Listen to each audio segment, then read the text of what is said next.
الله وبركاته. أعوذ بالله من الشيطان الرجيم. بسم الله الرحمن الرحيم. الحمد لله رب العالمين. الصلاة والسلام على سيدنا محمد وعلى آله وأصحابه أجمعين.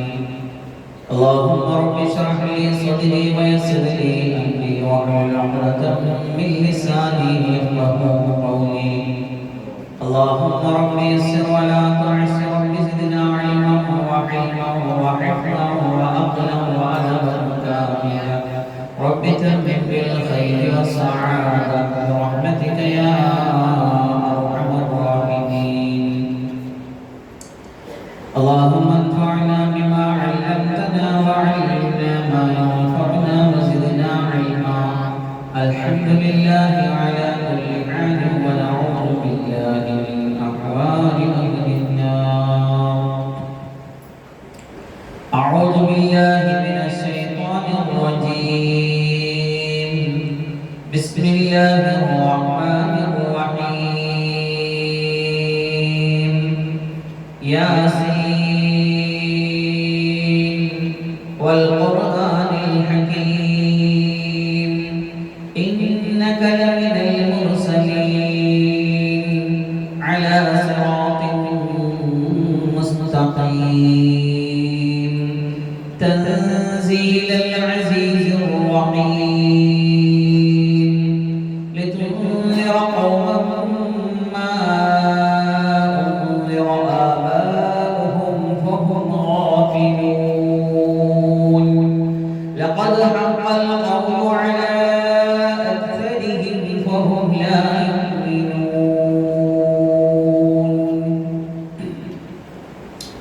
عن أنس رضي الله عنه قال قال رسول الله صلى الله عليه وسلم: إن لكل شيء قلبا، وقلب القرآن ياسين، ومن قرأ ياسين كتب الله له بقراءتها قراءة القرآن 10 مرات، أو كما قال سيدنا وحبيبنا رسول الله صلى الله عليه وسلم.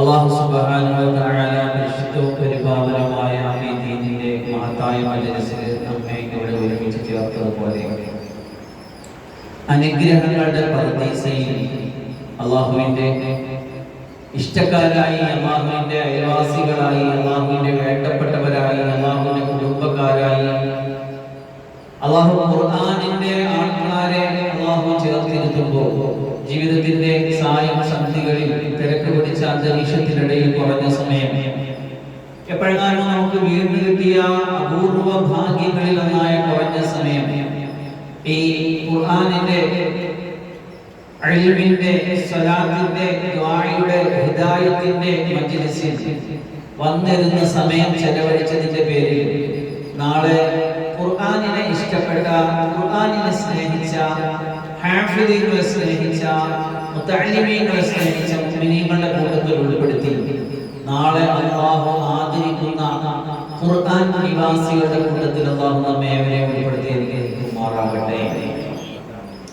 പരിശുദ്ധമായ ഖുർആൻ നമ്മുടെ ഹൃദയത്തിന്റെ വസന്തമാണ്. അല്ലാഹുമ്മ ജഅൽ ഖുർആന റബീഅ ഖുലൂബിനാ وذهاب همومنا وهمومنا ونور أبصارنا. കേട്ടിട്ടില്ലേ നമ്മളെ പ്രാർത്ഥന? അല്ലാഹുവേ, നമ്മുടെ ഹൃദയത്തിന്റെ വസന്തമാകണം ഖുർആൻ. ഖുർആൻ ഓതി കേൾക്കുമ്പോൾ നമ്മുടെ ഹൃദയം ഉണരണം. നമ്മുടെ ശരീരത്തിന്റെ സ്കിന്നുകൾ ഈ ഖുർആനിന്റെ ശബ്ദബീജികൾ കൊണ്ട്, പ്രകമ്പനം കൊണ്ട്, രോമാഞ്ചം കൊണ്ട് تقشعر منه جلود الذين يخشون ربهم ثم تلين جلودهم. അല്ലാഹുവിന്റെ ഖുർആൻ ഓതപ്പെട്ടാൽ, അല്ലാഹുവിന്റെ ഖുർആൻ ഓതി കേട്ട് കഴിഞ്ഞാൽ ഈമാനുള്ളവരെ, അല്ലാഹുവിനെ കുറിച്ച് ഖശിയത്തുള്ള, അല്ലാഹുവിനെ കുറിച്ച് പേടിയുള്ളവരുടെ പ്രത്യേകത എന്താണെന്ന് വെച്ചാൽ, അവർക്കുണ്ടാകുന്ന ഫീലിംഗ് എന്താണെന്ന് വെച്ചാൽ അവരുടെ സ്കിന്ന് ചലിക്കാൻ തുടങ്ങും. അവരുടെ സ്കിന്നിൽ ഉണ്ടാകും. അവിടെ സ്കിന്നിൽ രോമാഞ്ചം ഉണ്ടാകും. അവിടെ ഓരോ രോമങ്ങളും ആ രോമത്തിന്റെ കൂപങ്ങളും ആ രോമം ഇരിക്കുന്ന സ്ഥലത്ത് ചലനം ശ്രദ്ധിച്ച് പിന്നെ അവരുടെ തൊലികൾ ഇങ്ങനെ നേർമയാകാൻ തുടങ്ങും. അത് സ്കിന്നിൽ നിന്ന്, അത് മജ്ജയിൽ നിന്ന്, അത് അകത്തേക്ക് കടന്ന് ഹൃദയത്തിന്റെ മാറ്റങ്ങൾ ഉണ്ടാക്കുന്ന പരിവർത്തനത്തിന്റെ പാതയിലേക്ക് ഒരു മനുഷ്യനെ നയിച്ചു കൊണ്ടുപോകുന്ന ശബ്ദവീചികളായിട്ട് അല്ലാഹുവിന്റെ ഖുർആൻ നമ്മുടെ ശരീരത്തെ ഫീൽ ചെയ്യാൻ തുടങ്ങുമ്പോഴാണ് നമ്മൾ യഥാർത്ഥ മുഅ്മിനീങ്ങളാകുന്നത്. അങ്ങനെ ഒരു അനുഭവം നമ്മുടെ ജീവിതത്തിൽ ഇതുവരെ ഉണ്ടായിട്ടില്ലെങ്കിൽ നമ്മൾ യഥാർത്ഥ മുഅ്മിനീങ്ങളല്ല എന്ന് നമ്മൾ മനസ്സിലാക്കണം. അള്ളാഹുവിന്റെ ഖുർആന്റെ ആൾക്കാരായിട്ടില്ല എന്ന് നമ്മൾ മനസ്സിലാക്കണം. അള്ളാഹുവിന്റെ ഖുർആൻ ഓതി കേൾക്കാനുള്ള ഭാഗ്യവും യോഗ്യതയും നമ്മൾ ഉണ്ടാക്കിയെടുത്തിട്ടില്ല എന്ന് നമ്മൾ മനസ്സിലാക്കണം.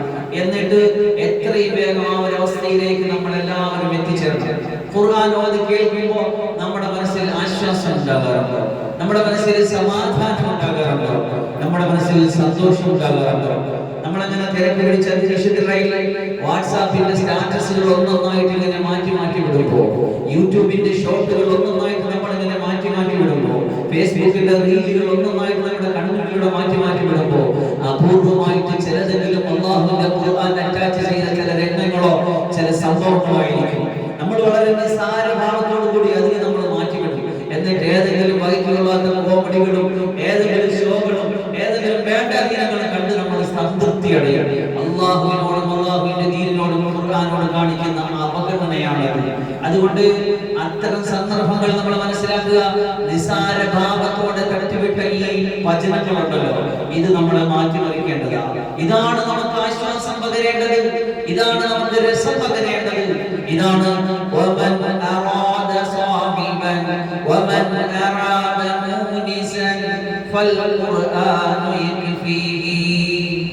ആരെങ്കിലും ഒരു നേരം ഉദ്ദേശിച്ചാൽ നേരം പോണില്ല എന്ന് തോന്നിയാൽ, മനസ്സിന് സന്തോഷം കിട്ടാൻ വേണ്ടി ഒന്നും മാറി ഇങ്ങനെ മാറ്റിക്കൊണ്ടിരിക്കുമ്പോ നമ്മുടെ മനസ്സിന് ആശ്വാസവും സന്തോഷവും ആനന്ദവും പകരേണ്ടത് അല്ലാഹുവിന്റെ ഖുർആന്റെ വചനങ്ങളാണ്.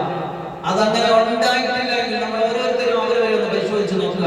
ഇങ്ങനെ നമ്മുടെ മുമ്പിൽ വന്നുകൊണ്ട് ഒരു റീലിനെ, ഒരു സ്റ്റാറ്റസിനെ, ഒരു ഷോർട്ടിനെ അതിങ്ങനെ ഒന്ന് ശ്രദ്ധയോടെ കേട്ടപ്പോ ഒരു വ്യത്യാസം, ഒരു അനുഭൂതി, ഒരു സുഖം, ഒരു റാഹത്ത്, ഒരു ആനന്ദം, ഒരു മനസ്സിന്റെ സന്തോഷം അനുഭവിക്കാൻ കഴിയുമെങ്കിൽ തീർച്ചയായും ഞാൻ നിങ്ങളും ഇതിന്റെ ആൾക്കാരാണ്. അതല്ലെങ്കിൽ ഇതെല്ലാത്തിന്റെ ആൾക്കാരാണ്. അല്ലാഹു കാത്തുരക്ഷിക്കുമാറാകട്ടെ. ഖുർആൻ നമ്മുടെ ഹൃദയത്തിന്റെ വസന്തമാകണം. നമ്മുടെ ടെൻഷനുകളും നമ്മുടെ പ്രശ്നങ്ങളും നമ്മുടെ വിഷമങ്ങളും വരുമ്പോ നമ്മളിങ്ങനെ നമ്മുടെ നാവിങ്ങനെ ഖുർആനിന്റെ സുന്ദരമായ വീചികളിലൂടെ ചലിച്ചു പോകുമ്പോ, അതിങ്ങനെ സുന്ദരമായി തോന്നുമ്പോ മനസ്സിന്റെ വിഷമത്തിന്റെ കെട്ടുകൾ ഇങ്ങനെ അഴിഞ്ഞു പോകുന്നതായിട്ട് നമുക്ക് അനുഭവപ്പെടും. അല്ലെങ്കിൽ അങ്ങനെ അനുഭവപ്പെടണം. ആ ഒരവസ്ഥയിലേക്ക് നമ്മൾ എത്തിച്ചേരണം. അല്ലാഹു അത്തരത്തിൽ നമ്മുടെ ടെൻഷനുകളും വിഷമങ്ങളും മാറാൻ അല്ലാഹുവിന്റെ ഖുർആൻ വിവരിക്കുന്ന ഹൃദയത്തിന്റെ വസന്തമായി അല്ലാഹുവിന്റെ വചനങ്ങളെ കൊണ്ട് നടക്കുന്ന മുഅ്മിനീങ്ങളിൽ അല്ലാഹു നമ്മളെ പെടുത്തി അനുഗ്രഹിക്കുമാറാകട്ടെ. ആമീൻ.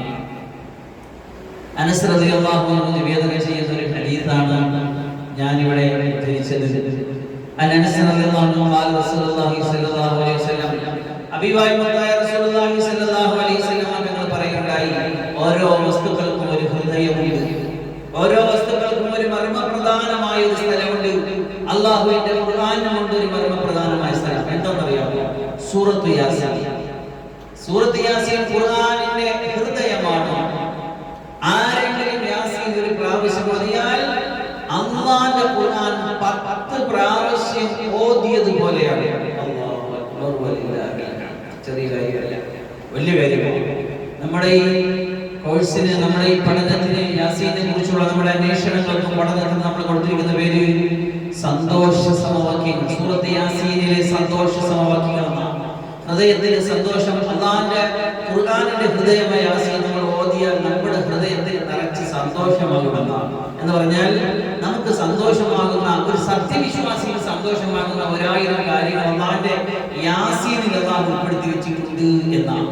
ഒരു ദിവസം സൂറത്ത് യാസീൻ കൊണ്ട് ആരംഭിച്ച അന്ന് ദിവസം സന്തോഷത്തിൻ്റെതാണ്, ആനന്ദത്തിൻ്റെതാണ്, റാഹത്തിൻ്റെതാണ്, മനസ്സുഖത്തിൻ്റെതാണ്. അങ്ങനെ ആ ഖുർആനിനെ കുറിച്ചുള്ള യഖീനും വിശ്വാസവും പതിയെ പതിയെ നമ്മുടെ ഹൃദയത്തിൽ തുടങ്ങിയാൽ അൽഹംദുലില്ലാഹ് നമ്മളാണ് ഖുർആന്റെ ആൾക്കാർ, നമ്മളാണ് അള്ളാഹിന്റെ ആൾക്കാർ, അള്ളാഹിന്റെ കുടുംബക്കാർ, അള്ളാഹുവിന്റെ അയൽക്കാർ. നാളെ അള്ളാഹുവിനോടൊപ്പം അള്ളാഹു സ്വർഗത്തില് അവൻ ഇഷ്ടപ്പെട്ടവർക്ക് അള്ളാഹു കസേരകൾ നിരത്തി വെക്കുമ്പോൾ അതിന്റെ ഒരു അറ്റത്ത് പോയി തിരിക്കാൻ അള്ളാഹു നമുക്ക് തൗഫീഖ് തരട്ടെ. അത് ഖുർആന്റെ ആൾക്കാർക്കുള്ളത് പറയുന്നത്. അള്ളാഹിനെ കുറിച്ച് അഹ്ലുകാരുണ്ട്. അപ്പൊ ശേഷം ആരാണ് അള്ളാഹിന്റെ അഹ്ലുകാർ? ഈ അള്ളാഹിന്റെ കുടുംബക്കാർ, അള്ളാഹുവിന്റെ ഫാമിലി എന്ന് അള്ളാഹ് വിശേഷിപ്പിച്ചത് ആരെ പറ്റിയാ? അഹ്ലുൽ ഖുർആനി അഹ്ലുല്ലാഹി വഖാസത്തുഹു. അവരാണ് ഖുർആന്റെ ആൾക്കാർ, അള്ളാഹിന്റെ ആൾക്കാർ. ഖുർആനെ ചിന്തിക്കുകയും പഠിക്കുകയും മനസ്സിലാക്കുകയും മെനക്കെടും ചെയ്തവരാണോ അവരാണ് അള്ളാഹിന്റെ ആൾക്കാർ. വഖാസത്തുഹു, അള്ളാഹുവിന്റെ സ്പെഷ്യൽ ലിസ്റ്റിൽ ഉൾപ്പെട്ടവർ. അള്ളാഹു നമ്മെ പ്രവർത്തിപ്പിക്കുമാറാകട്ടെ. വിശുദ്ധമായ ഖുർആൻ സൂറത്ത് യാസീനെ കുറിച്ച് അതിന്റെ മഹത്വങ്ങളൊക്കെ കഴിഞ്ഞ ഒരു ക്ലാസ്സിൽ ഞാൻ പറഞ്ഞു. ഇപ്പൊ നമുക്ക് അതിലേക്ക് കടക്കാം. ബിസ്മില്ലാഹിർ റഹ്മാനിർ റഹീം. യാസീൻ വൽ ഖുർആനിൽ ഹകീം. സൂറത്ത് യാസീനിന്റെ ആദ്യത്തെ ഈ രണ്ട് അക്ഷരങ്ങൾ യാസീൻ. എന്താണ് യാസീൻ എന്നതുകൊണ്ട് ഉദ്ദേശിക്കുന്നത്? اختلف اهل التفسير في الحروف التي في اوائل السور فقال عنه الشافعي. അതായത് അല്ലാഹുവിന്റെ ഖുർആനിൽ ചില കാര്യങ്ങൾ മനുഷ്യന്മാർക്ക് കണ്ടെത്താനും അനുഭവിക്കാനും മനസ്സിലാക്കാനുമുള്ള അവസരം അല്ലാഹു ഖുർആനിൽ ഉണ്ടാക്കിയിട്ടുണ്ട്. ചില കാര്യങ്ങൾ മനുഷ്യന്മാർക്ക് ഗോപ്യമായിട്ട് അവ്യക്തമായിട്ട് അറിയേണ്ടാത്തതായിട്ട് അല്ലാഹു ഹൈഡ് ചെയ്തു വെച്ചിട്ടുണ്ട്. അതിൽപ്പെട്ടതാണ് യാസീൻ, അലിഫ് ലാം മീം, ഹാമീം, ത്വാഹ, സ്വാദ്, നൂൻ, ഖാഫ് എന്നൊക്കെ ചില അക്ഷരങ്ങളെ കൊണ്ട് ചില അധ്യായങ്ങൾ തുടങ്ങുന്നുണ്ട്. അതൊക്കെ നമ്മൾ അറിയേണ്ടതില്ലാത്ത ചില രഹസ്യങ്ങളുടെ താക്കോലുകളാണ്. എല്ലാ ഇൽമും അല്ലാഹു വെളിപ്പെടുത്തിയിട്ടില്ല. എത്രയോ ഇൽമുകൾ അല്ലാഹു ഒളിച്ചു വെച്ചിട്ടുണ്ട്. റസൂൽ എന്ന് പറയണ്ടായി, രണ്ട് പാത്രങ്ങൾ സഹാബി പറയണ്ടായി, എന്റെ രണ്ട് കാര്യമാണ് പഠിപ്പിച്ചത്. ഒന്ന് ഞാൻ നിങ്ങൾക്ക് പറഞ്ഞു തരും, ഒന്ന് ഞാൻ നിങ്ങൾക്ക് പറഞ്ഞു തരില്ല. അല്ലാഹു റസൂൽ പറഞ്ഞിടത്ത്, ഖുർആൻ പറഞ്ഞിടത്തൊക്കെ അറിയിക്കേണ്ടതും അറിയേണ്ടതുമായ കുറച്ച് കാര്യങ്ങളുണ്ട് എന്നുള്ളതാണ്. അത് അറിയേണ്ട സമയത്ത് അറിയേണ്ടവരിൽ നിന്ന് അറിയേണ്ടതുപോലെ അറിയണം. അങ്ങനെ ചില അത്ഭുതങ്ങളുടെ രഹസ്യങ്ങൾ അല്ലാഹുവിന്റെ ദീനിലുണ്ട്. അല്ലാഹുവിന്റെ ദീനിനെ എല്ലാ തട്ടുകാർക്കും ഉള്ളതാണ്. ഇന്ന് താഴെ തട്ടിൽ കലിമ ചൊല്ലി മുസ്ലിമായ മുസ്ലിമിന് മുതൽ അങ്ങേ അറ്റത്ത് ഖുതുബുൽ അഖ്താബ് എന്ന് പറയുന്ന അല്ലാഹുവിന്റെ ഏറ്റവും പ്രിയപ്പെട്ട ഔലിയായിന്റെ നേതാക്കളായിട്ടുള്ളവർ വരെയും ദിനം പ്രതി, മാസം പ്രതി, വർഷം പ്രതിയുള്ള അല്ലാഹുവിന്റെ ദീനിന്റെ മുഴുവൻ കാര്യങ്ങളും അവർക്ക് ഉൾക്കൊള്ളാൻ പറ്റുന്ന രൂപത്തിൽ തട്ടുകളായി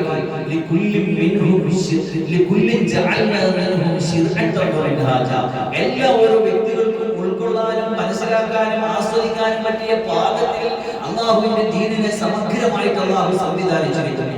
അതിന്റെ അത്ഭുതങ്ങളെ കുറിച്ച് കൂടുതൽ അറിയാൻ ശ്രമിച്ചാൽ, പഠിക്കാൻ ശ്രമിച്ചാൽ, കൂടുതൽ ഇബാദത്ത് ചെയ്ത് അല്ലാഹുവിനെ ഖശിയത്തോടെ തഖ്വയോടെ ജീവിച്ചാൽ അത്ഭുതങ്ങളുടെ പാരാവാരങ്ങൾ ഇങ്ങനെ അവന്റെ മുന്നിൽ വെളിപ്പെട്ടു വരുന്നത് കാണാം.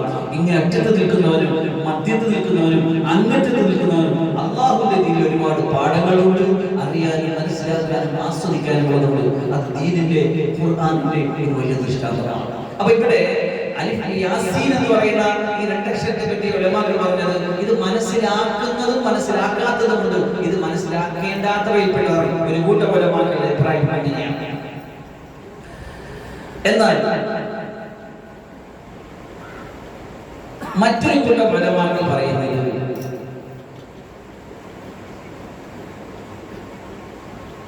ഒരു വലിയ സംഘം ഉലമാക്കൾ പറയുന്നത്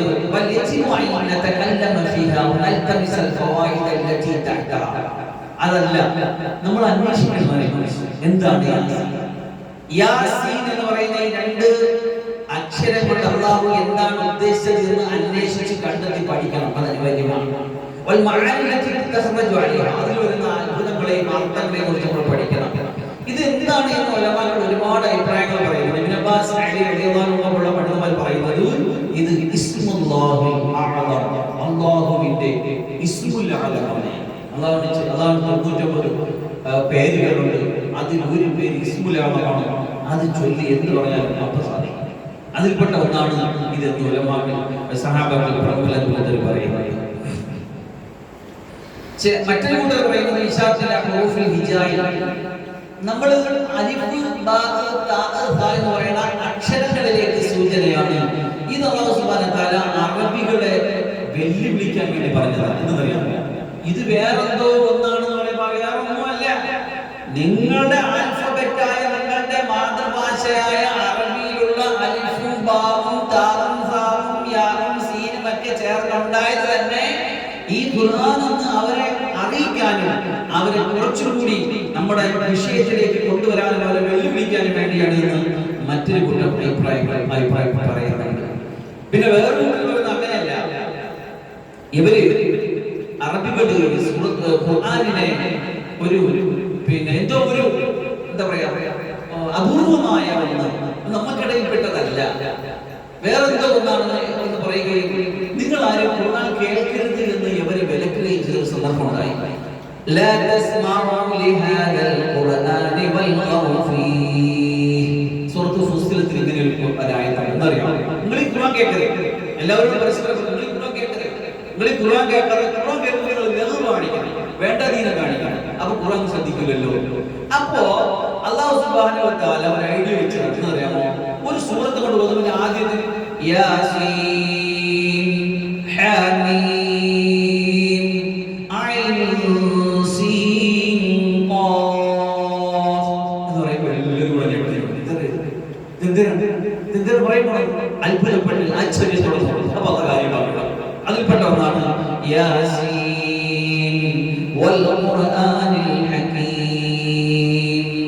എന്നത് എന്നൊരു അമാക്കിൽ ചില അഭിപ്രായം പറയുന്നു. വേറൊരു സംഘം പറയുന്നത് ഇത് ചില രഹസ്യ കാര്യങ്ങൾ. ഉദാഹരണത്തിന് അലിഫ് എന്ന് പറഞ്ഞാൽ അല്ലാഹ്, ലാം എന്ന് പറഞ്ഞാൽ ജിബ്രീൽ, മീം എന്ന് പറഞ്ഞാൽ മുഹമ്മദ്, അതാണ് അലിഫ് ലാം മീം എന്ന് സൂചിപ്പിച്ചത് എന്ന അഭിപ്രായപ്പെട്ടവരുണ്ട്. അല്ല, വേറൊരു കൂട്ടർ പറയുന്നത് ഇബ്നു അബ്ബാസ് എന്ന് പറയുന്നത് അബൂ ദുഹ്ഹാൻ ബാൻ ചെയ്യുന്നത് അലിഫ് ലാം മീം എന്ന് പറഞ്ഞാൽ അനല്ലാഹു അഅലം എന്നാണ് എന്നൊരു അഭിപ്രായമുണ്ട്. ഏതായാലും അതിനെക്കുറിച്ച് കൂടുതൽ അന്വേഷിക്കേണ്ടതും പഠിക്കേണ്ടതുമാണ് എന്ന് ചിലർ പറയുന്നു. അതല്ല, അത് അല്ലാഹു അഅലം. ഇപ്പൊ തഫ്സീർ ജലാലൈനിൽ നമ്മൾ ഓതുമ്പോൾ അതിന്റെ തഫ്സീറിൽ പറയുന്നത് ഇങ്ങനെയാണ്: അലിഫ് ലാം മീം അല്ലാഹു അഅലം ബിമുറാദിഹി ബിദാലിക. ഇതുകൊണ്ട് അല്ലാഹു ഉദ്ദേശിച്ചത് അല്ലാഹുവിനെ അറിയാം, നമുക്കറിയില്ല, ആൾക്കാരെ സംസാരിക്കാം. ഇതാണ് നിലപാട്. അപ്പൊ ഈ യാസീൻ വൽ ഖുർആൻ ഹക്കീം എങ്ങനെ ഓതണം? അതിന്റെ തജ്വീദിന്റെ ചെറിയ കാര്യം പറയാം. അഹ്ലുൽ മദീനത്തിൽ കിസായി ഓതിയത് ഇങ്ങനെയാണ്: യാസീൻ വൽ ഖുർആനിൽ ഹക്കീം. സാക്കിർക്ക് ശേഷം ആവുന്നാൽ പറഞ്ഞോ, ഇത് അങ്ങനെ പറയാം. വേറൊരു കൂട്ടർ അബൂ അബ്ദുൽ അഹ്മദ് ഹംസ എന്ന് പറയും യാസീൻ വൽ ഖുർആനിൽ ഹകീം ഇൽഹാറാക്കി പറയും ഒരു കൂട്ടം. ഇനി വേറൊരു കൂട്ടം ഈസാ ഇബ്നു ഉമർ എന്ന് പറയുന്നത് യാസീൻ വൽ ഖുർആനിൽ ഹകീം നൂൻ ഫത്വ. ഇനി വേറൊരു കൂട്ടം ഇബ്നു അബ്ബാസ് ഇബ്നു ഈസാ എന്ന് പറയുന്നത് യാസീൻ വൽ ഖുർആനിൽ ഹകീം നൂൻ കസറ. ഇനി വേറൊരു കൂട്ടം യാസീൻ വൽ ഖുർആനിൽ ഹകീം നൂൻ ദമ്മ. ഇങ്ങനെ 5 ഖിറാഅത്തുണ്ട്. ഏറ്റവും പ്രബലമായത് ആദ്യം പറഞ്ഞത് എന്ന് പറഞ്ഞാൽ ഇദ്ഗാം ചെയ്ത് പറയുക എന്നുള്ളതാണ്. ഇബ്നു അബ്ബാസ് ഇബ്നു മസ്ഊദ് റളിയല്ലാഹു അൻഹു പറയുന്നത് യാസീൻ എന്ന് പറഞ്ഞാൽ യാ ഇൻസാൻ, ഏ മനുഷ്യ, വൽ ഖുർആനിൽ ഹകീം, തത്വങ്ങളുടെ ഒരിക്കലും തിരുത്തപ്പെടാത്ത വിശുദ്ധമായ തത്വജ്ഞാനങ്ങളുടെ ഖുർആൻ കൊണ്ട് സത്യം എന്നാണ് എന്ന് ചില ഉലമാക്കൾ അഭിപ്രായപ്പെടുന്നത്. ഇനി മറ്റൊരു കൂട്ടം സഈദ് ഇബ്നു ജുബൈർ എന്ന് പറയുന്നത് യാസീൻ എന്ന് പറഞ്ഞാൽ അല്ലാഹു റസൂലിന്റെ പേരാണ്. റസൂലുള്ളാഹി സ്വല്ലല്ലാഹു അലൈഹി വസല്ലം തങ്ങൾ പറയുകയുണ്ടായി, വിശുദ്ധമായ ഖുർആനിൽ അല്ലാഹു സുബ്ഹാനഹു വ തആല എനിക്ക് 7 നാമങ്ങൾ തന്നിട്ടുണ്ട്. ഖുർആനിലൂടെ അല്ലാഹുവിനെ 7 പേരിട്ട് വിളിച്ചിട്ടുണ്ട്. അതാണ് മുഹമ്മദ്, അഹ്മദ്, ത്വാഹ, യാസീൻ, മുസമ്മിൽ, മുദ്ദത്ത്, അബ്ദുല്ലാഹ് എന്നീ 7ഓളം പേരുകൾ അതിലേക്ക് വിളിച്ചിട്ടുണ്ട്. അപ്പൊ ഈ യാസീൻ എന്ന റസൂലുള്ളാഹി സ്വല്ലല്ലാഹു അലൈഹി വസല്ലമയുടെ പേരാണ് എന്നൊരു അഭിപ്രായവും ഉണ്ട്. ഇവിടെ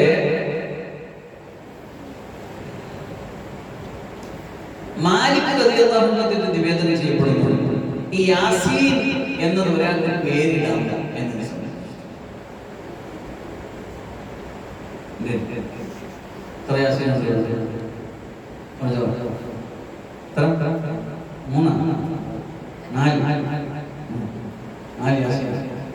യാസീൻ എന്ന് പേരിടാൻ പറ്റുമോ എന്ന ചോദ്യത്തെ പറ്റി ചോദിച്ചപ്പോൾ മഹാനോട് പറയണ്ടായി, മാ അറാഹു യംബഗി, അത് യോജിച്ചതല്ല.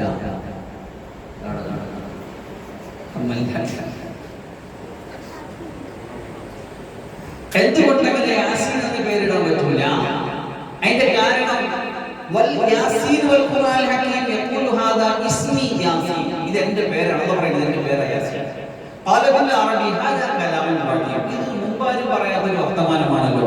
വദാലിക, അങ്ങനെ പറയാൻ ഇമാം മാലിക് റളിയല്ലാഹു അൻഹു അങ്ങനെ പറയാനുള്ള കാരണം അന്നൽ അബ്ദ യജൂസു ലഹു അൻ യതസമ്മ ബിസ്മി റബ്ബി, അല്ലാഹുവിന്റെ പേര് അടിമകൾക്ക് ഇടാലോ. ഖാദിർ, ആലിം, മുഖ്തദിർ, അൽ മുഖ്തദിർ ഇങ്ങനെയൊക്കെ ഇടാലോ, കുഴപ്പമില്ലല്ലോ. പിന്നെന്താ ഇങ്ങനെ പറയാനുള്ള കാരണം? അതിന്റെ ഒരു കാരണം പറയുന്നത് വൈനമാ മനഅ മാലിക് മിന തസ്മിയത്തിൽ യാസീൻ, യാസീൻ എന്നൊരാൾക്ക് പേരിടാൻ പാടില്ല എന്ന് പറയാനുള്ള കാരണം ലഅന്നഹു ഇസ്മുൻ മിൻ അസ്മാഇല്ലാഹ്, അത് അല്ലാഹുവിന്റെ ഇസ്മുകളിൽപ്പെട്ട ഒരു ഇസ്മാണ്. ലാ യുദ്റാ മഅനാഹു, അതിന്റെ അർത്ഥം നമുക്ക് അറിയില്ല. അർത്ഥം അറിയാവുന്ന ഖാദിർ ഖുദ്റത്തുള്ളവൻ, ആലിമുൻ ഇൽമുള്ളവൻ, മുതകല്ലിം സംസാരിക്കുന്നവൻ, ഹയ്യുൻ ജീവനുള്ളവൻ, മുജീബ് ഉത്തരം നൽകുന്നവൻ, മുന്തഖിൽ ശിക്ഷ എടുക്കുന്നവൻ, കബീർ വലിയവൻ, അർത്ഥമുണ്ട്. അർത്ഥമുള്ളത് ഇടാം, അർത്ഥമില്ലാത്തത് ഇടാൻ പറ്റൂല എന്നതാണ് അതിന്റെ ഉദ്ദേശം. ചില അർത്ഥങ്ങൾ അള്ളാഹ്ക്ക് മാത്രമേ പറയാൻ പറ്റുള്ളൂ. ഇടപെടാൻ പാടില്ല. അങ്ങനെ ഒരു അഭിപ്രായം ആവശ്യത്തിലുണ്ട് എന്ന് ഞാൻ സൂചിപ്പിച്ചേ ഉള്ളൂ. വിട്ട പേര് ഇപ്പൊ കിടക്കിട്ട് മാറ്റാൻ നിൽക്കേണ്ട. ഓക്കെ, വേറെ എന്തെങ്കിലും വ്യാഖ്യാനത്തെ നമുക്ക് ഉൾപ്പെടുത്തി കൈകാര്യം ചെയ്യാം. ചില ഉലമാക്കൾ പറയുന്നു അല്ലാഹു സുബ്ഹാനഹു വ തആല സൂറത്ത് യാസീനെ യാസീൻ എന്ന രണ്ട് അക്ഷരം കൊണ്ട് പറഞ്ഞു. ഏകദേശം സീൻ വരുന്നത് നടുക്കാണ്, യാ വരുന്നത് ലാസ്റ്റാണ്. ഇതുകൊണ്ട് ഉദ്ദേശിക്കുന്നത് എല്ലാ ഖൈറുകളെയും അല്ലാഹു ഈ സൂറത്തിൽ വഫീഹിമാ മജ്മഉൽ ഖൈർ, സർവ്വ നന്മകളുടെയും പിന്നെ സങ്കേതമാണ് വിശുദ്ധ യാസീൻ എന്ന് അറിയിക്കാൻ വേണ്ടിയിട്ടാണ്. അത് ഹൃദയമാണെന്ന് സൂചിപ്പിക്കാൻ വേണ്ടിയാണ് അഭിപ്രായം പറഞ്ഞവരും. ശരി ശരി, അതായത് അല്ലാഹു സുബ്ഹാനഹു വ തആല സത്യം ചെയ്തു പറയുകയാണ് വൽ ഖുർആനിൽ ഹകീം ഉഹ്കിമത് ആയാതുഹു എന്ന് അല്ലാഹു ഖുർആനെ പറ്റി പറയുന്നു. എന്ന് പറഞ്ഞാൽ വൈരുദ്ധ്യങ്ങളില്ലാത്ത, അർത്ഥവ്യത്യാസങ്ങളോ പ്രശ്നങ്ങളോ കുഴപ്പങ്ങളോ ഇല്ലാത്ത ഒന്നാണ് വിശുദ്ധമായ ഖുർആൻ. അതിനാണ് ഹകീമായ ഖുർആൻ എന്ന് പറയുന്നത്. ആ ഹകീമായ ഖുർആനെ കൊണ്ട് സത്യം ചെയ്തിട്ട് അല്ലാഹു പറയാണ് ഇന്നക ലമിനൽ മുർസലീൻ, തീർച്ചയായിട്ടും നബിയേ നിങ്ങൾ മുർസലീങ്ങളിൽ പെട്ടവരാണ്. നഖാഷ് പറയാണ് അല്ലാഹു തആല ലഹദിൻ മിൻ അംബിയാഇഹി ബിരിസാല, അല്ലാഹുവിന്റെ നബിമാരിൽ നിന്ന് ഒരു നബിക്കും ഇത്രയും കണിശമായിട്ട് അല്ലാഹു നിങ്ങൾ നബിയാണെന്ന് തീർത്ത് പറഞ്ഞിട്ടില്ല. സത്യം ചെയ്ത് ഉറപ്പിച്ചിട്ട് ഒരു നബിയെ പറ്റിയും അല്ലാഹു സുബ്ഹാനഹു വ തആല സത്യം ചെയ്ത് പറഞ്ഞിട്ടില്ല. അതിന് കാരണം ഇബ്നു അബ്ബാസ് റളിയല്ലാഹു പറയാണ് ഖുറൈശി കാഫിറുകൾ പറഞ്ഞു നിങ്ങൾ നബിയൊന്നുമല്ല, നിങ്ങൾ മുർസലൊന്നും അല്ല. വമാ അർസലക അല്ലാഹു ഇലൈനാ ഫഅഖ്സമ അല്ലാഹു ബിൽ ഖുർആനിൽ മുഹ്കം അന്ന മുഹമ്മദൻ മിനൽ മുർസലീൻ, മുഹ്കമായ കിതാബ് കൊണ്ട് ഖുർആൻ കൊണ്ട് സത്യം ചെയ്തവർ പറയണ്ടായി തീർച്ചയായിട്ടും നബിയെ അങ്ങ് മുർസലിൽപ്പെട്ട ആളാണ്. എന്താ മുഹ്കമെന്ന് ഹകീം എന്ന് പറഞ്ഞാൽ ലാ യതഅറദു ലിബുദ്ലാനിൻ ബതനാമു, ഒരു നിരർത്ഥകമോ ഒരു വൈരുദ്ധ്യമോ ഇറങ്ങിയ നാൾ മുതൽ അന്ന് വരെ അക്ഷരത്തിലോ അർത്ഥത്തിലോ ആശയത്തിലോ ചരിത്രത്തിലോ ഒന്നിലും ഒരു തരത്തിലുള്ള വൈരുദ്ധ്യങ്ങളില്ലാത്ത ഒന്നാണ് ഖുർആനുൽ ഹകീം എന്നതുകൊണ്ട് ഉദ്ദേശിക്കുന്നത്. ഇന്നക ലമുർസലീൻ അലാ സിറാത്തിൻ മുസ്തഖീം, അങ്ങ് ത്വരീഖുൽ മുസ്തഖീമില. സിറാത്തുൽ മുസ്തഖീമിനെ സംബന്ധിച്ച് പല പ്രാവശ്യം ഞാൻ മനസ്സിൽ സൂചിപ്പിച്ചു. കൃത്യമായ ഉജ്ജ്വലമായ പാതയിലാണ് നബിയെ അങ്ങുള്ളത്. അങ്ങോട്ട് വഴി, ഇങ്ങോട്ട് വഴി, മധ്യത്തിൽ കൃത്യമായ വഴി. ആ വഴി നബിയെ അങ്ങയുടെ വഴിയാണ്, അത് സ്വർഗ്ഗത്തിലേക്കുള്ള വഴിയാണ്. അലാ സിറാത്തുൽ മുസ്തഖീം. തൻസീലുൽ അസീസുർ റഹീം, റഹീമും റഹ്മാനുമായ അല്ലാഹുവിന്റെ അവതരണമാണ് വിശുദ്ധമായ ഖുർആൻ. ലിതുൻദിറ ഖൗമൻ മാ ഉൻദിറ ആബാഉഹും, പിതാക്കന്മാർക്ക് താക്കീത് നൽകപ്പെടാത്ത സമൂഹത്തിലേക്കാണ് അല്ലാഹുവിന്റെ ഖുർആൻ സൂറത്ത് യാസീൻ ഉൾപ്പെടുന്ന അധ്യായങ്ങളുമായിട്ട് അല്ലാഹുവിന്റെ നബി ചെല്ലുന്നത്. അപ്പൊ ഒരു അഭിപ്രായം വരാം, ചിലർക്കൊക്കെ ചില വിവരങ്ങൾ മുമ്പ് വന്നിട്ടുണ്ടല്ലോ, അതൊക്കെ അപൂർവമായി ചിലതാണ്. ഒരു നബി വന്നിട്ട് ഈസാ നബിക്ക് ശേഷം ഒരു നബി വന്നിട്ട് റിസാലത്ത് കൊടുത്ത, ദഅവത്ത് കൊടുത്ത ഒരു അവസ്ഥ കാലങ്ങളായിട്ട് ഖുറൈശികളിലായിരുന്നു. ആ സമൂഹത്തിലേക്കാണ് അല്ലാഹുവിന്റെ റസൂൽ ദഅവത്തുമായിട്ട് കടന്നു ചെല്ലുന്നത്.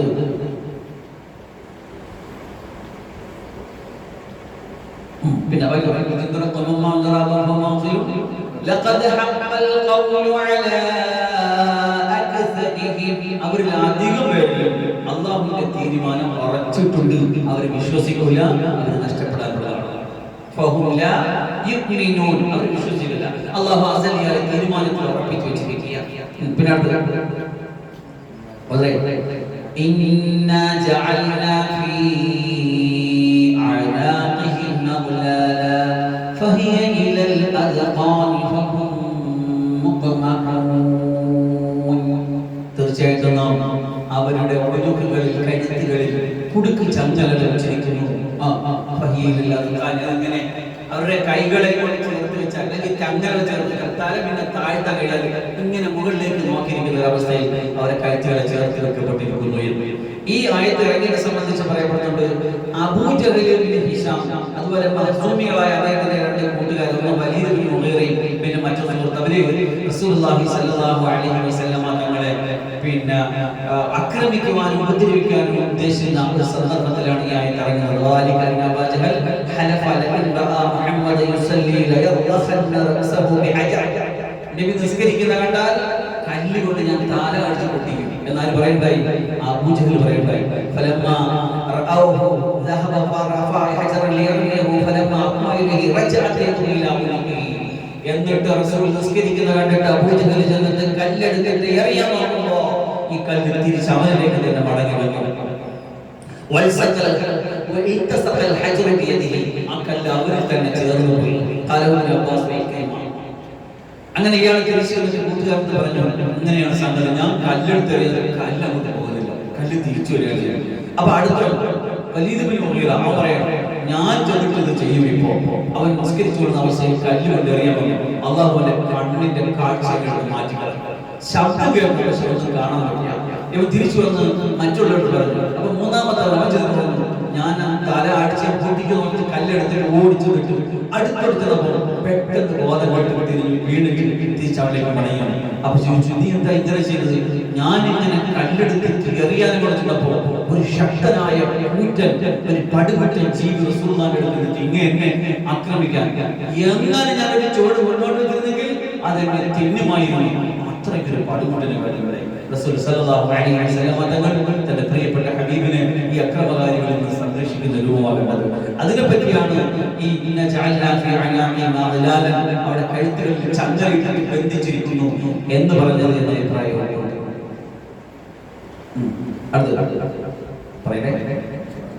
وجعلنا من بين أيديهم سدا ومن خلفهم سدا فأغشيناهم فهم لا يبصرون.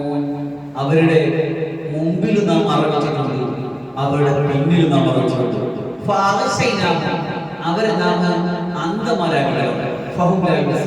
അവർക്കൊന്നും കാണാൻ പറ്റാത്ത തരത്തിൽ അവരെ നാം അന്ധരാക്കിയാണ്.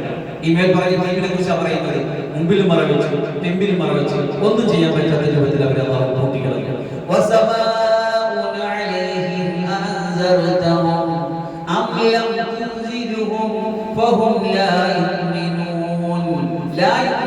അവർ വിശ്വസിക്കില്ല. നബിയെ, നിങ്ങൾ അവരുടെ താക്കീത് ചെയ്താലും താക്കീത് ചെയ്തില്ലെങ്കിലും ദഅവത്ത് കൊടുത്താലും ദഅവത്ത് കൊടുത്തില്ലെങ്കിലും അങ്ങ് ദഅവത്ത് എന്ന ഉത്തരവാദിത്വം നിർവഹിച്ചാൽ മതി നബിയെ. അവർ വിശ്വസിക്കാതിരിക്കുകയോ ചെയ്യട്ടെ.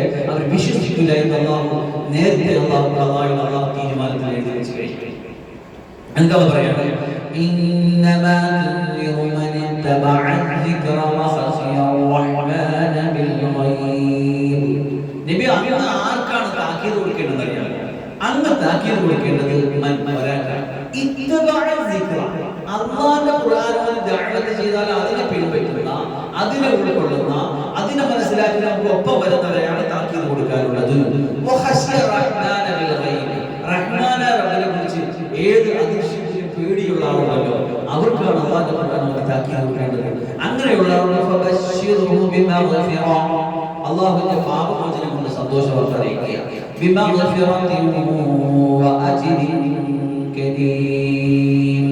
മാന്യമായ പ്രതിഫലമുണ്ട്, അവർക്ക് മാന്യമായ പ്രതിഫലമുണ്ട് എന്ന് അവർക്ക് അങ്ങ് താക്കീത് കൊടുക്കുക, സന്തോഷ വാർത്ത അറിയിക്കുക. മഗ്ഫിറത്ത് കൊണ്ട് മാന്യമായ പ്രതിഫലമുണ്ട് എന്ന് പറയുക.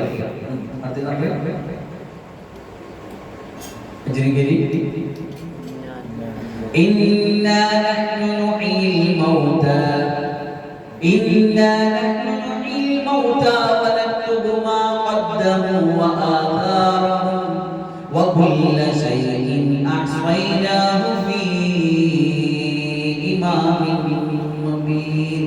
എന്ന് പറഞ്ഞാൽ നമ്മൾ മരിച്ചവരെ ജീവിപ്പിക്കും. ഇന്നാ നഹ്നു നുഹ്യിൽ മൗതാ, മരിച്ചു പോയവർക്ക് നമ്മൾ ജീവൻ കൊടുത്തു കൊണ്ടുവരും. എന്നിട്ടോ വനക്തുബു മാ ഖദ്ദമു, അവർ മുൻപ് ചെയ്ത അവർ ചെയ്തു വെച്ച നന്മകളെയൊക്കെ നമ്മൾ റെക്കോർഡാക്കി വെക്കും. വആഥാറഹും, അവരുടെ കാൽപ്പാടുകളെ, അവരുടെ നന്മകളെ കുറിച്ച് പ്രത്യേകിച്ച് അവരുടെ കാൽപ്പാടുകളെ നാം രേഖപ്പെടുത്തി വെക്കും. വകുല്ല ശൈഇൻ, എല്ലാ കാര്യങ്ങളും അഹ്സൈനാഹു, നാം റെക്കോർഡ് ചെയ്തു വെച്ചിട്ടുണ്ട്, കൃത്യമാക്കി വെച്ചിട്ടുണ്ട്. ഫീ ഇമാമിൻ മുബീൻ, വളരെ വ്യക്തമായ ഒരു ഗ്രന്ഥത്തിൽ എല്ലാം റെക്കോർഡാക്കി വെച്ചിട്ടുണ്ട് എന്ന് പറഞ്ഞാൽ എന്നുള്ളവർ പറയുന്നത് ആദ്യത്തെ അഭിപ്രായം നോർമലി മരിച്ചവരെ ജീവിപ്പിക്കുമെന്നാണ്. രണ്ടാമത്തെ അഭിപ്രായം അറിവില്ലായ്മയ്ക്ക് ശേഷം, അതായത് ഈമാനില്ലായ്മയ്ക്ക് ശേഷം, വിശ്വാസമില്ലായ്മയ്ക്ക് ശേഷം വിശ്വാസവും ഈമാനും കൊടുത്തുകൊണ്ട് അവരെ സജീവമാക്കണം. ഈമാനില്ലാത്തവർക്ക് ഈമാൻ കൊടുക്കും, അറിവില്ലാത്തവർക്ക് അറിവ് കൊടുത്തു, അവരെ പരിപോഷിപ്പിച്ച്, അവരെ ഉദ്ദീപിപ്പിച്ച്, അവരെ വളർത്തിയെടുക്കും എന്ന് പറയപ്പെടും. പക്ഷെ ഒന്നാമത്തെ പറഞ്ഞ അഭിപ്രായമാണ് പ്രബലമായ അഭിപ്രായം. മരിച്ചതിന് ശേഷം ഇവര് പുനർജന്മം നൽകി അവരെ കൊണ്ടുവരും. അവർ ഈ ലോകത്ത് ചെയ്ത മുഴുവൻ കാര്യങ്ങളും റെക്കോർഡ് ചെയ്ത് വെക്കും. മുഴുവൻ കാര്യങ്ങളും റെക്കോർഡ് ചെയ്ത് വെക്കും. അലിമത് നഫ്സും മാ ഖദ്ദമത് ഫഅഖറത്, നാളെ മരിച്ചു കഴിയുമ്പോൾ ഓരോ ദേഹവും എന്ത് ചെയ്തു, എന്താണ് അവർ ചെയ്തു വെച്ചത്, നന്മ തിന്മയായ കാര്യങ്ങളെ ചെയ്തു വെച്ചത് കൃത്യമായിട്ട് ഓരോ നഫ്സിനും അല്ലാഹു ബോധ്യപ്പെടുത്തി. അവിടെ നന്മയുടെ ഏടുകളെ വെളിപ്പെടുത്തി. ഒരല്പം പോലും അണുവളവ് നന്മയോ അണുവളവ് തിന്മയോ മിസ്സാകാത്ത തരത്തിൽ എല്ലാം അവരുടെ മുമ്പിൽ കൊടുക്കും. വേറെ പറയണ്ടായി, യുനബ്ബഉൽ ഇൻസാനു യൗമഇദിൻ ബിമാ ഖദ്ദമ വഅഖർ. യുനബ്ബഉൽ ഇൻസാൻ, മനുഷ്യനെ ഓർമ്മിപ്പിക്കപ്പെടും, മനുഷ്യന് വിവരം നൽകപ്പെടും.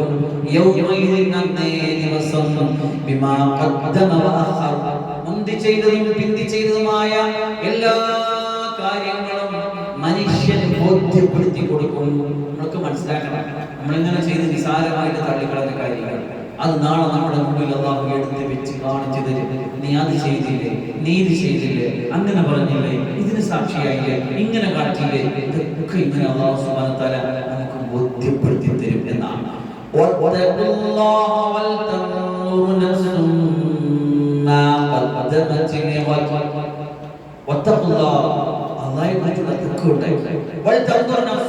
ഓരോ ദേഹവും ശ്രദ്ധിച്ചു നോക്കട്ടെ, നാളേക്ക് വേണ്ടി എന്താണ് ചെയ്തത്, നന്മയാവട്ടെ തിന്മയാവട്ടെ, നാളേക്ക് വേണ്ടി എന്താണ് ചെയ്തു വെച്ചത് എന്ന് ഈ മനുഷ്യൻ ശ്രദ്ധയോടെ നോക്കട്ടെ എന്നുള്ള ശബ്ദം പറയുകയാണ്. وَكُلَّ شَيْءٍ أَحْصَيْنَاهُ فِي إِمَامٍ مُبِينٍ. എല്ലാ കാര്യങ്ങളും അല്ലാഹു സുബ്ഹാനഹു വ തആല കൃത്യമായിട്ട് റെക്കോർഡിക്കലായിട്ട് വെച്ചിട്ടുണ്ട് എന്നാണ്. അല്ലാഹുവിന്റെ റെക്കോർഡിക്കലായിട്ട് വെച്ച പോലെ വേറെ ഒരു ഭദ്രമായ സ്ഥലത്ത് വേറെ ഒന്നും റെക്കോർഡിങ് വെച്ചിട്ടില്ല. ഇന്നിപ്പോ നമുക്കറിയാം, നമ്മൾ റോഡിലൂടെ സഞ്ചരിച്ചാൽ, നമ്മൾ ഏതൊരു പ്രത്യേക ഓഫീസിൽ ചെന്നാൽ എല്ലാം റെക്കോർഡിക്കലാണ്. അവിടുത്തെ വീഡിയോ, അവിടുത്തെ സൗണ്ട്, അവിടുത്തെ വരവ് പോക്ക് സമയം ദിവസങ്ങളോളം റെക്കോർഡ് ചെയ്തിരിക്കുന്ന സംവിധാനങ്ങളുണ്ട്. പക്ഷെ മുമ്പൊരു കാലത്ത് പറഞ്ഞാൽ ഇത്രയും കാര്യങ്ങൾ റെക്കോർഡ് ചെയ്ത് സൂക്ഷിക്കപ്പെടുമോ? ആ സമയം, സന്ദർഭം, രൂപം, ഭാവം ഒക്കെ റെക്കോർഡ് നമുക്ക് തലമുറയിൽ വരില്ല. ഇപ്പൊ ആധുനികമായ സംവിധാനങ്ങൾ വികസിച്ചു വന്നപ്പോൾ നമുക്കത് പിടികിട്ടും. നമ്മളെല്ലാം ഫുൾ ടൈം റെക്കോർഡിക്കലാണ്, റെക്കോർഡ് മോഡിലാണ് നമ്മൾ ഓരോരുത്തരും ജീവിച്ചുകൊണ്ടിരിക്കുന്നത്. നമ്മുടെ രാവും നമ്മുടെ പകലും, നമ്മുടെ ഉള്ളിലും നമ്മുടെ ഉറങ്ങലും എല്ലാം റെക്കോർഡ് മോഡിലാണ് ഉള്ളത് എന്നൊരു ഓർമ്മ നമ്മൾ ഉണ്ടാകട്ടെ. ഒരു മനുഷ്യന്റെ അവന്റെ കാൽപ്പാടുകളെ രേഖപ്പെടുത്തി വെക്കും എന്ന് പറഞ്ഞാൽ ഉദ്ദേശിക്കുന്നത് ഇങ്ങനെയാണ്. ഒരു വ്യക്തിയുടെ ആസാർ, കാൽപ്പാട് എന്ന് പറയുന്നത് അറിയാമോ?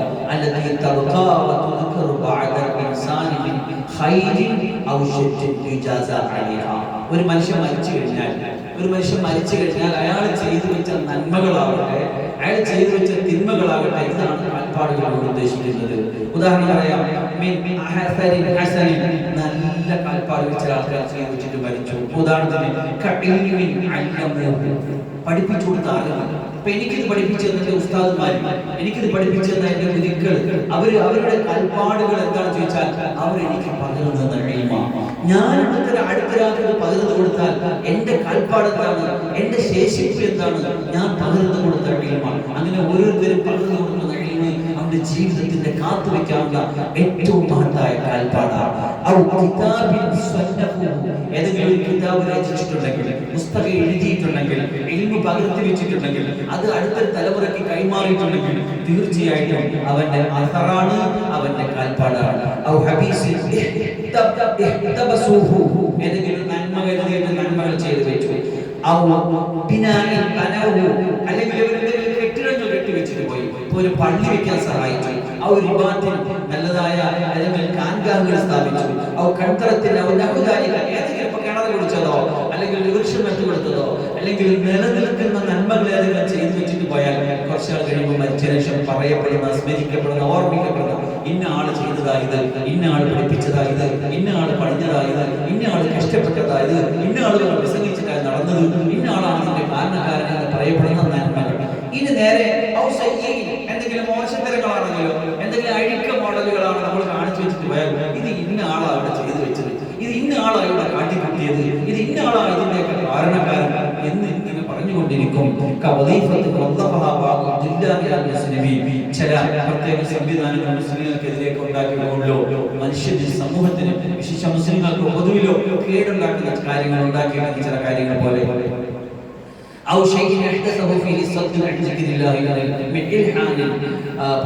അതായത് നന്മയെ തടുക്കുന്ന, പള്ളിയെ തടുക്കുന്ന, ദർശനെ തടുക്കുന്ന, ഏതൊരു നന്മയ്ക്കും തടുക്കായിട്ട് മുടക്കായിട്ട് നിന്ന് പോകുന്ന ചില ആൾക്കാരുണ്ട്. അത് കാരണമായിട്ടാണ് തുടങ്ങിപ്പോയത്, അത് കാരണമായിട്ടാണ് തടയപ്പെട്ടു പോയത് എന്നൊക്കെ പറയും. എന്തായാലും ശരി, ചെയ്തു വെക്കുന്ന നന്മയോ തിന്മയോ അത് അയാളുടെ ആധാറായിട്ട് നിലനിന്ന് പോകും എന്നാണ്.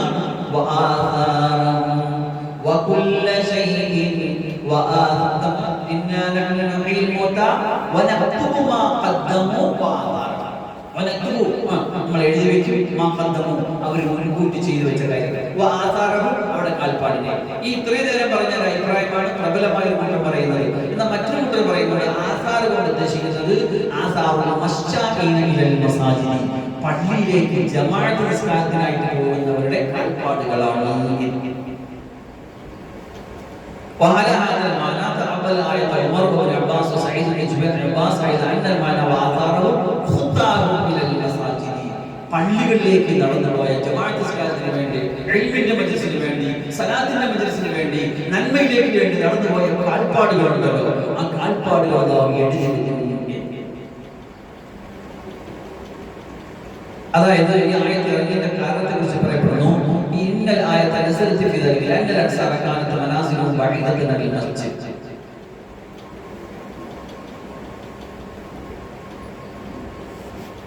ബനൂ സലമ ഫീ നഅ്മതിനതി ഫഅറാദു മുഖ്തലത ഇലാ ഖർബിൽ മസ്ജിദ്. ബനൂ സലമ എന്ന ഗോത്രം പള്ളിയുടെ കുറച്ച് ദൂരെയാണ് താമസിച്ചിരുന്നത്. അവർ പള്ളിയുടെ കുറച്ച് അടുത്തോട്ട് വന്ന് താമസിക്കാൻ വേണ്ടി തീരുമാനമെടുത്തു. അപ്പോഴാണ് ഈ ആയത്ത് ഇറങ്ങിയത്. അവരുടെ ഓരോ കാൽപ്പാടുകൾ നമ്മൾ രേഖപ്പെടുത്തി വെക്കും. നിങ്ങൾ പള്ളിയുടെ ദൂരെ ആയിരിക്കുന്നതാണ് നല്ലത്. കാരണം അത്രയും ദൂരെ പള്ളിയിലേക്ക് ജമാഅത്ത് നിസ്കാരത്തിന് വേണ്ടി നടന്നു നിങ്ങളുടെ ചുവടുവെപ്പുണ്ടല്ലോ, നിങ്ങളുടെ കാൽപ്പാടുണ്ടല്ലോ, അത് രേഖപ്പെടുത്തപ്പെടുന്നുണ്ട്. ദൂരെ ആയിരിക്കുന്നതാണ് നല്ലത് എന്നവരുടെ പറയുകയും അങ്ങനെ അവരെ പള്ളിയിലേക്ക് മാറി, പള്ളിയുടെ അടുത്തേക്ക് മാറി താമസിക്കുന്നതിനെ ഒഴിവാക്കുകയും ചെയ്തു. അപ്പൊ അതുകൊണ്ട് നമ്മുടെ പള്ളികളിലേക്ക് പോയി ജമാഅത്ത് നിസ്കരിക്കാൻ, നാട്ടിലായിരിക്കുമ്പോ അല്ലെങ്കിൽ എവിടെ ആയിരിക്കുമ്പോൾ പള്ളിയിലേക്ക് നടന്നു പോകുന്ന ചുവടുകൾ എണ്ണപ്പെടുന്നതാണ്. നാളെ ആഹ്റത്തിൽ നമുക്ക് അതൊരു മുതൽക്കൂട്ടായിട്ട് വധിക്കുന്നതാണ് എന്ന് മനസ്സിലാക്കുക. അല്ലാഹു സുബ്ഹാനഹു വ തആല കാര്യങ്ങൾ മനസ്സിലാക്കിയ ഇമാതിരി എന്തുമാത്രം കാര്യങ്ങളാണ് പടച്ചറബ് ഈ ഖുർആനിന്റെ വിശദമായ സൂറത്ത് യാസീന്റെ ഉള്ളിൽ ഉൾപ്പെടുത്തി വെച്ചിരിക്കുന്നത്. അതൊക്കെ നമുക്ക് അറിയണ്ടേ, അതൊക്കെ നമുക്ക് മനസ്സിലാക്കണ്ടേ, അതൊക്കെ നമുക്ക് പഠിക്കണ്ടേ, പഠനവിധേയമാക്കണ്ടേ. ജനിച്ച നാൾ മുതൽ പ്രായപൂർത്തിയായ നാൾ മുതൽ, ഇനി അല്ല ചിലൊക്കെ വീടുകളിൽ വളരെ കുഞ്ഞു നാൾ മുതൽ എന്റെ മോനിപ്പോ യാസീൻ ഓതാൻ അറിയാം. അപ്പൊ യാസീനൊക്കെ ഓതും എന്ന് പറഞ്ഞാൽ എന്തെങ്കിലും അറിയാനും പറയാനൊക്കെ ആകുന്ന സമയം ആകുമ്പോ തന്നെ വാപ്പയും ഉമ്മയും മക്കളെ യാസീൻ പഠിക്കും. ഏറ്റവും കൂടുതൽ യാസീനെങ്കിലും മക്കളെ നല്ലപോലെ ഓതാൻ പഠിപ്പിച്ചത് മരിച്ചുപോയ ഖബറിൽ കിടക്കുമ്പോൾ ഇതൊക്കെ കിട്ടും. അപ്പൊ ആ യാസീൻ ഓതാൻ കുഞ്ഞുനാളിലേ നമ്മൾ പഠിക്കുന്നു. പക്ഷെ യാസീനിൽ എന്ത് പറഞ്ഞു എന്ന് നമ്മൾ ഇതുവരെ പഠിച്ചില്ല, ഇതുവരെയും പഠിച്ചില്ല. യാസീൻ എന്ന് പറഞ്ഞാൽ എന്താണെന്ന് പോലും പഠിച്ചില്ല. ഒരുപക്ഷെ ഞാനും ഇവിടെ മനസ്സിലിരിക്കുന്ന പലരും ഈ യാസീൻ എന്ന് പറഞ്ഞാൽ എന്താണെന്ന് കേൾക്കുന്നത് ഇനി പറയാനുള്ള വലിയ കാര്യം,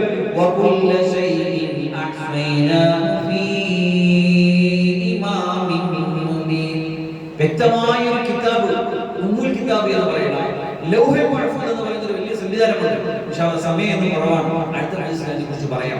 നല്ലതുപോലെ പറയണം, നല്ലതുപോലെ കേൾക്കണം, മനസ്സിലാക്കണം. ലൗഹുൽ മഹ്ഫൂദ് എന്നൊരു സംഗതി, അങ്ങനെ എന്തെല്ലാം കാര്യങ്ങൾ അല്ലാഹു ചെയ്യുന്നു.